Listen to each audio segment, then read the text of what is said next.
And I'm sorry, can I just go back one more time to in '99 when the assistant DA brought to your attention Right.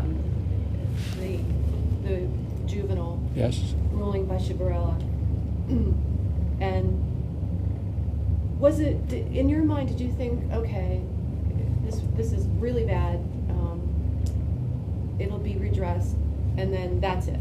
Did you ever think that this guy was going to continue to do this, or was continuing to do this? Or? I mean, all it was is one occurrence where a juvenile didn't have the right to counsel. Mm-hmm. It was one case. There was nothing. Did you think it was just a slip on his part that it didn't happen? That he didn't.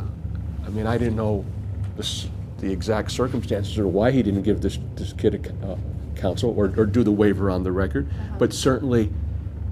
Nobody nobody from my office had come to me before. Mm-hmm. And like I said, it was the last few months of me being DA, and instructed Frank to write the brief saying that he was wrong. Mm-hmm. Then I leave the DA's office and I'm on the bench.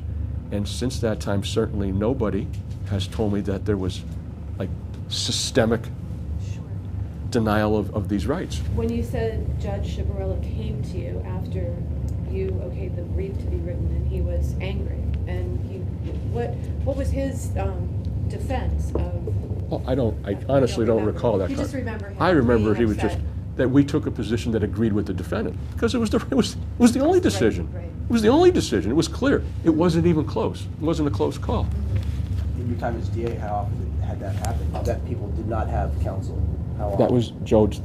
That's the only time anybody. That's the only time it ever came to my attention. And I would suspect that it was the only time it happened because Frank came to me immediately. You know what I'm saying? He came and said, hey, the judge is wrong on this. How are we going to handle this? And it's, well, we're going to say he was wrong. We agree with the defense. And the brief was written that way. And by the way, it was ultimately the Commonwealth's brief was signed by Dave Lupus and Frank because I was leaving office.